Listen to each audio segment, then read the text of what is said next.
नमस्कार साथियों, कैसे हैं आप सब। Decoding civil law with Bhargav Sahab, ये एक लेक्चर सीरीज हमने स्टार्ट की है। थर्सडे की सुबह के 7 बज रहे हैं और मैं और भार्गव साहब आपके साथ तैयार हैं वापस से आपको समझाने के लिए सिविल लॉ से रिलेटेड कुछ बातें। और पहला जो टॉपिक हमने लिया है वो है अकोमोडेशन कंट्रोल एक्ट। शुरू के कुछ जो लेक्चर्स हैं वो आपने देखे, आपका बड़ा प्यार भरा वेलकम आपने किया और आपके मैसेजेस हमें लगातार मिल रहे हैं। बहुत सारे लोगों ने भार्गव साहब आपका स्वागत किया है और आपके लिए बहुत सारा प्यार भेजा है। तो उन सभी स्टूडेंट्स को बहुत सारी शुभकामनाएं और बधाइयां जो ठीक से इसे देख रहे हैं और कानून को समझ रहे हैं। आज हम बात कर रहेंगे section 3 of accommodation control act 1961 के बारे में कि कहां-कहां ये एक्ट अप्लाई नहीं होता। मैं सेक्शंस आपके लिए हिंदी इंग्लिश में रीड कर रहा हूं, फिर भार्गव साहब इसकी परत दर परत आपके लिए खोलते चले जाएंगे। Section 3 read says act not to apply to certain accommodations. Subsection 1 read says nothing in this act shall apply to clause A, accommodation which is the property of the government, clause B, accommodation which is the property of a local authority used exclusively for non-residential purposes. Subsection 2 read says the government may by notification exempt from all or any of the provisions of this act any accommodation which is owned by any educational, religious or charitable institutions or by any nursing or maternity home, the whole of the income derived from which is utilized for that institution or nursing home or maternity home. Hindi में आपके लिए धारा में पढ़ दूं। धारा 3 इस अधिनियम का कतिपय स्थानों को लागू न होना प्रावधानित करती है। उपधारा 1 इस अधिनियम में की कोई भी बात, क्लॉज ए ऐसे स्थान को जो सरकार की संपत्ति है, क्लॉज बी ऐसे स्थान को जो किसी स्थानीय प्राधिकारी की संपत्ति है और अनन्य रूपेण अनिवासिक प्रयोजनों के लिए उपयोग में लाया जाता है, लागू नहीं होगी। सबसेक्शन 2 रीड सेज सरकार अधिसूचना द्वारा किसी भी ऐसे स्थान को जो किसी शैक्षणिक, धार्मिक या पूर्त संस्था के स्वामित्व का या किसी परिचर्या गृह या प्रसूति गृह के स्वामित्व का हो और जिससे व्युत्पन्न होने वाली संपूर्ण आय उस संस्था या परिचर्या गृह या प्रसूति गृह के लिए उपयोग में लाई जाती हो, इस अधिनियम के समस्त उपबंधों या उनमें से किसी भी उपबंध से छूट दे सकेगी। तो आपने देखा सेक्शन 3 क्या कहता है। आइए स्वागत करते हैं भार्गव साहब का और समझते हैं इस धारा की जरूरत क्या है और धारा कहना क्या चाहती है। सर, स्वागत है आपका आज के लेक्चर में। धन्यवाद। स्टूडेंट्स का बड़ा अच्छा प्रतिसाद मिल रहा है। कुछ लोग कह रहे हैं कि भार्गव साहब से सारे सिविल लॉ समझाइए। एक स्टूडेंट ने लिखा है कि भार्गव साहब हमारे इंस्पिरेशन हैं। तो आप सबको बता दूं, भार्गव साहब मेरे भी इंस्पिरेशन हैं। सर, थोड़ा सा ब्लेसिंग्स बच्चों को दे दीजिए, उनको शुभकामनाएं दे दीजिए। एग्जाम आने वाला है उनका। भाई, सभी लोगों को शुभकामनाएं हैं और शुभकामनाओं के साथ साथ एक और अपेक्षा है कि आप मेहनत करेंगे तो फल निश्चित मिलेगा। वाह, सर ने कहा कि मेहनत करेंगे तो फल निश्चित मिलेगा। आइए शुरू करते हैं आज के लेक्चर के बारे में बातें करते हैं भार्गव साहब से। सर, सेक्शन 3 में लिखा है non applicability of the act.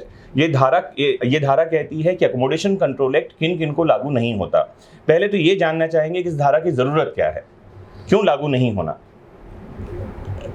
इस धारा को बनाने का एक्चुअली में उद्देश्य ये है कि जो शासकीय संपत्ति है जी, तो शासन का चूंकि हालांकि शासन और पब्लिक में कानून के सामने कोई उनमें अंतर नहीं है। रूल ऑफ लॉ सबको बराबर मानता है। रूल ऑफ लॉ सबको लागू होता है, लेकिन शासन की संपत्ति का मैनेजमेंट शासन द्वारा किया जाता है जी। और शासन की संपत्ति को शासन को अपनी नीतियों के अनुसार उनको थोड़ा सा लिबरल भी बनाना पड़ता है जी। तो वो भी पब्लिक इंटरेस्ट के कारण, जैसा कि अभी हम इस सेक्शन की लैंग्वेज में देखेंगे जो है, तो वहां पर इसलिए इस धारा को उसमें जोड़ना आवश्यक हुआ है। और इसमें 2 तरीके के प्रावधान दिए गए हैं। पहला तो दिया गया है जैसे शासकीय संपत्ति है, शासकीय संपत्ति गवर्नमेंट की प्रॉपर्टी अगर है, वो चाहे रेजिडेंशियल हो या नॉन रेजिडेंशियल हो, उसको ये एक्ट एप्लीकेबल नहीं होगा। दूसरा जो क्लॉज दिया है सबसेक्शन 1 में, वो है लोकल अथॉरिटीज, स्थानीय प्राधिकारी से तात्पर्य जैसे आपका आता है नगर पंचायत है, नगर पालिका है, नगर निगम है, इनकी जो संपत्तियां हैं, लेकिन इनकी सभी संपत्तियां इस अकोमोडेशन से एक्ट से फ्री नहीं है।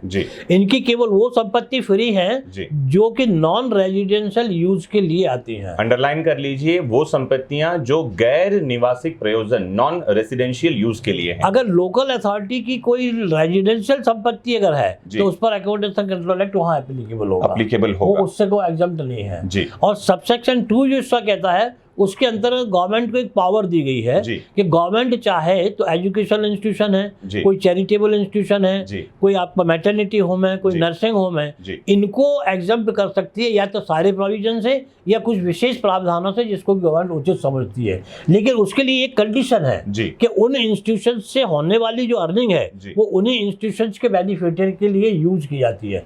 अगर एजुकेशन इंस्टीट्यूशन है और उसकी अर्निंग एजुकेशनल इंस्टीट्यूशन के लिए यूज ना होती हुई कहीं और यूज होती है तो फिर वो एग्जम्प्ट नहीं होगा उसमें। सर इसमें एक क्वेश्चन आता है कि जो एजुकेशन इंस्टीट्यूट की बारे में बात की जा रही है, ये प्राइवेट एजुकेशन इंस्टीट्यूट भी हो सकता है? एजुकेशनल इंस्टीट्यूशन कोई भी हो सकता है, तो उसको भी एग्जाम गवर्नमेंट कर सकती है। अभी एग्जाम्प्टेड है ऐसा नहीं लिखा? नहीं, उसमें देखिए वहां पर भी वही होगा कि गवर्नमेंट अगर प्राइवेट इंस्टीट्यूशन है और प्राइवेट इंस्टीट्यूशन से होने वाली जो अर्निंग है वो उस इंस्टीट्यूशन के बेनिफिट के लिए ही, माने उस इंस्टीट्यूशन का जो मैनेजमेंट है वो अगर अपने बेनिफिट के लिए ले रहा है तो एग्जाम नहीं होगा वो। जी, मतलब समझ लेते हैं, जैसे मान लेते हैं कि कोई एक कारोबारी है, बिजनेसमैन है, उनका कई तरह का बिजनेस है जिसमें से एक वो स्कूल की चेन चला रहे हैं, ऐसे समझ लें, और उसमें से जो इनकम होती है उस इनकम को अपने दूसरे बिजनेस में भी लगा रहे हैं, तो ऐसे वाले एजुकेशन इंस्टीट्यूट के बारे में बात नहीं हो रही है, क्योंकि एक्सक्लूसिवली वर्ड दिया गया, वर्ड लिखा गया अनन्य रूप से, मतलब एक्सक्लूसिवली फॉर दैट इंस्टीट्यूशन अगर उसकी अर्निंग हो रही है। एजुकेशनल इंस्टीट्यूशन भी जैसे मान लीजिए अगर दो हैं और दोनों को एग्जाम्प्ट किया है तो इसकी इनकम उसमें, उसकी इनकम इसमें भी दी जाएगी, उस इंस्टीट्यूशन की इनकम उसी में लगनी चाहिए। जी, तो मुझे उम्मीद है आपको ये बात समझ में आएगी। एक बार पॉइंट वाइज समझते हैं 1 by 1 सर से कि कौन कौन से जगह को, कौन कौन से स्थान को ये एक्ट एप्लीकेबल नहीं है। सर एक बार 1 to 1 बता दीजिए। देखिए, सबसे पहले तो property which is owned by government, ठीक है, माने शासन के द्वारा जो संपत्ति ग्रहण माने ग्रहण की जाती है, शासन की जो संपत्ति है उस पर लागू नहीं होगा। पहला पॉइंट आप नोट करें, गवर्नमेंट की वो चाहे रेजिडेंशियल हो चाहे नॉन रेजिडेंशियल, कैसा भी हो। जी, दूसरा एग्जम्पशन है लोकल अथॉरिटीज की प्रॉपर्टीज के लिए, लेकिन वो केवल नॉन रेजिडेंशियल। ध्यान से समझना, एग्जाम में यही प्रश्न आता है और आप कंफ्यूज होते हैं, वो रेजिडेंशियल नहीं होना चाहिए। जी, और तीसरा जो सबसेक्शन 2 में दिया है वो गवर्नमेंट को अधिकार दिया गया है कि गवर्नमेंट किन संपत्तियों को एग्जम्प्ट कर सकती है। उसके अंतर्गत education institution, charitable institution, nursing home, maternity home ये आते हैं, लेकिन इनके लिए कंडीशन जो लगी हुई है कि इनसे होने वाली अर्निंग उसी इंस्टीट्यूशन के बेनिफिट के लिए उपयोग हो रही है। सर अभी आपने बताया धारा 3 में कि कौन कौन से स्थान को ये लागू नहीं होता हमारा अकोमोडेशन कंट्रोल एक्ट। धारा 4 भी कुछ मिलती जुलती बात कर रही है कि स्पेसिफाइड पीरियड के लिए भी लागू नहीं होगा ये, तो क्या स्पेसिफाइड पीरियड है, किसको नहीं लागू होने की बात कर रहा है धारा 4? देखिए, धारा 4 उस स्पेसिफाइड पीरियड को वाले प्रोवाइड करता है, जैसे कोई व्यक्ति नया मकान बनाता है जी, उसके लिए है वन वो प्रोविजन। पुराना एकोमोडेशन अगर है, बन चुका है और उसमें किराएदार पहले से रह रहे हैं या बदलते रहे हैं, चले आ रहे हैं, तो उसको जो धारा 4 लागू नहीं होगी। मैं एक बार रीड कर देता हूं सर धारा 4। एक बार मैं स्टूडेंट्स के लिए एक बार सेक्शन 4 हिंदी इंग्लिश में रीड कर रहा हूं, आप एक बार देखें ये सेक्शन क्या कह रहा है, फिर हम एक्सप्लेन करते हैं ये है क्या। Section 4 reads says provisions of chapter not to apply to certain accommodations for specified period। Chapter 2 का पहला सेक्शन है ये।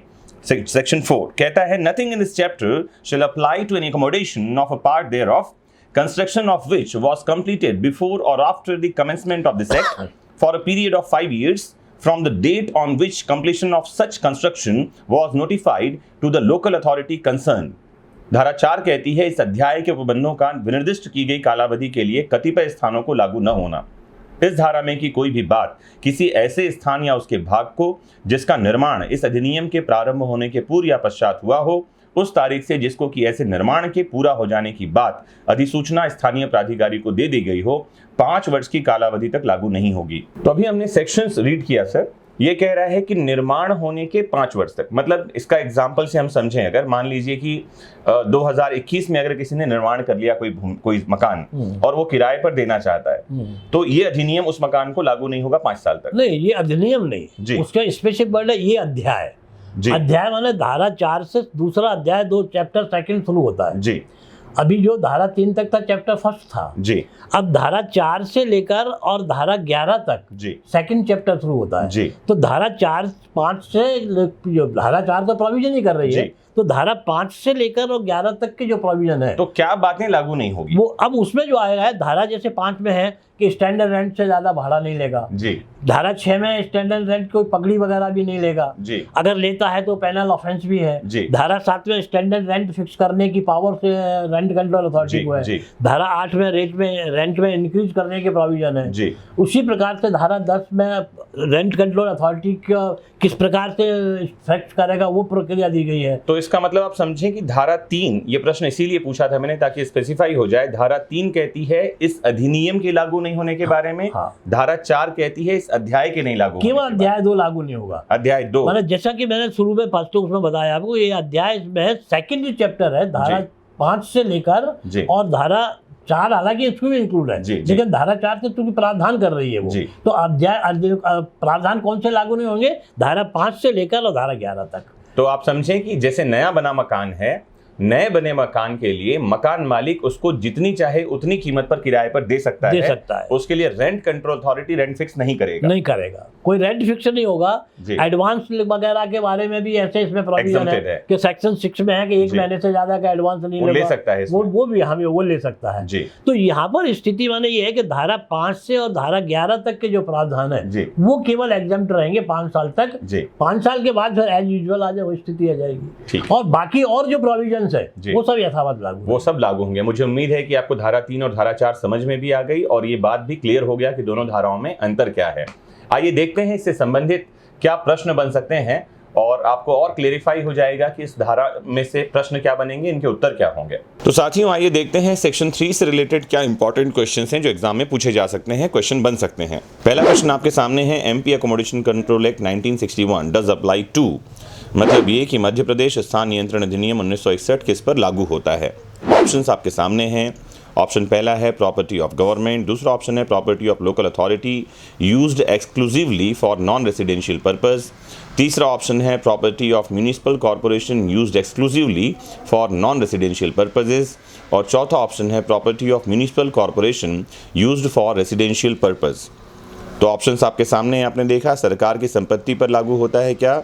स्थानीय जो प्राधिकरण की संपत्ति है जो केवल अनैवासिक प्रयोजन के लिए उपयोग में लाई जाती है, इस पर लागू होता है क्या? नगर निगम की संपत्ति जो विशेष रूप से अनैवासिक प्रयोजनों के लिए उपयोग में लाई जाती है, इस पर लागू होता है क्या?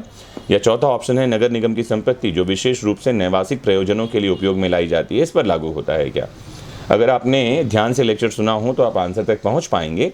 आंसर है D, property of municipal corporation use for residential purpose, इस पर ये लागू होता है, आपको ध्यान रखना है। अगला प्रश्न आपके सामने है, the MP accommodation control act 1961 does not apply to the accommodation which is, options आपके सामने हैं, use for non residential purpose, the property of widow, the property of the government, the property of minor. किस पर लागू नहीं होता है बताना है आपको, और ऑप्शंस हैं अनैवासिक प्रयोजनों के लिए उपयोग में लाया जाता हो, विधवा की संपत्ति हो, सरकार की संपत्ति हो या अवयस्क की संपत्ति हो। क्या आपका उत्तर है? तो आप अंडरलाइन कर लें, मध्य प्रदेश स्थान नियंत्रण अधिनियम ऐसी जगह पर लागू नहीं होता जो सरकार की संपत्ति है। उम्मीद है कि आपको बात समझ में आ रही है। चल रहे हैं अगले प्रश्न पर। प्रश्न आपके सामने है, MP accommodation control act 1961 shall apply to such accommodation, Madhya Pradesh स्थान नियंत्रण अधिनियम 1961 ऐसे स्थान पर लागू होता है।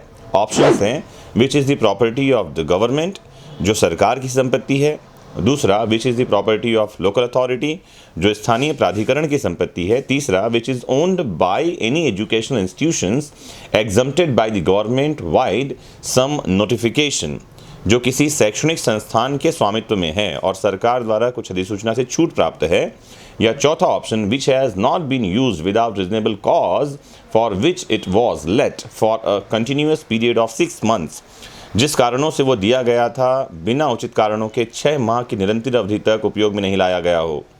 तो कैसे स्थान पर लागू होता है? ऑप्शंस आपके सामने हैं और सीधे आंसर पर लिए चलता हूँ। इसका आंसर है बी, और बी ऑप्शन है विच is the property of local authority, स्थानीय प्राधिकरण की संपत्ति है उस पर लागू होता है।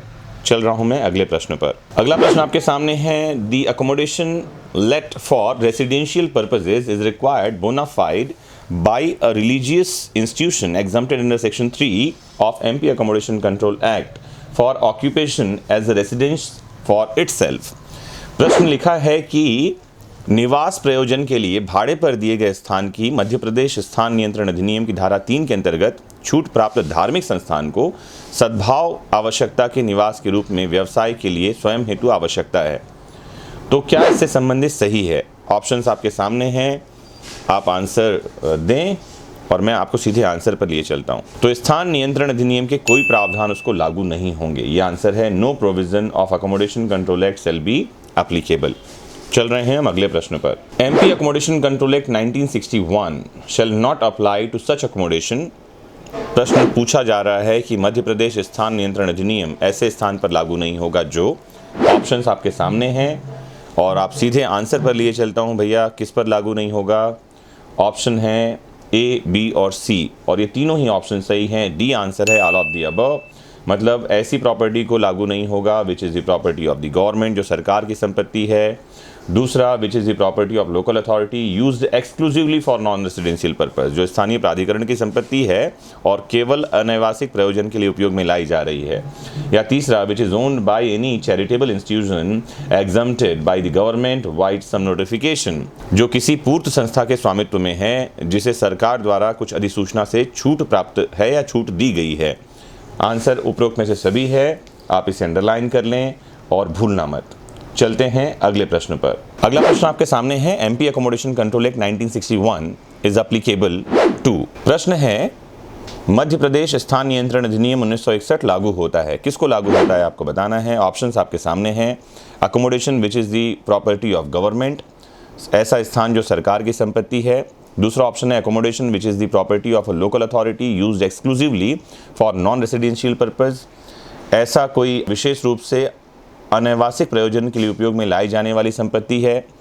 तीसरा ऑप्शन है educational institution which is notified by the state government, ऐसी कोई प्रॉपर्टी है जो राज्य सरकार द्वारा शैक्षणिक संस्थान के लिए अधिसूचित है, छूट दी गई है। और लास्ट ऑप्शन है इनमें से कोई नहीं, और आपका आंसर है डी, इनमें से कोई नहीं। तो आज के इस एग्जॉस्टिव लेक्चर में आपने समझा कि धारा 3 और धारा 4 के प्रावधान क्या हैं अकोमोडेशन कंट्रोल एक्ट के। हमने ओरिजिनल टेक्स्ट क्या है बेयर एक्ट का वो भी समझा, एक्सप्लेनेशन भार्गव साहब से लिया, और साथ ही हमने देखा रिलेटेड क्वेश्चन आंसर्स। अगर आपको हमारा ये प्रयास पसंद आ रहा है तो ज़रूर थम्स अप करिए, कमेंट करिए, शेयर करिए हर उस एक स्टूडेंट तक जिसको इसकी ज़रूरत है, आपको ऐसा लगता है। और साथ ही मकान मालिकों और किराएदारों को भी, जिनको पब्लिक ऑर्डर को मेंटेन करने के लिए इस कानून को समझना और जानना चाहिए। मोस्ट इंपॉर्टेंटली, अगर आप हमारे सब्सक्राइबर हैं तो भैया बेल आइकॉन क्लिक कर लेना ताकि आपको नए अपडेट्स मिलते रहें। जुड़े रहिए आपके अपने फेवरेट प्लेटफॉर्म वैदिक शिक्षा से, और हर थर्सडे देखते रहिए decoding civil law with Bhargav Sahab. नमस्कार।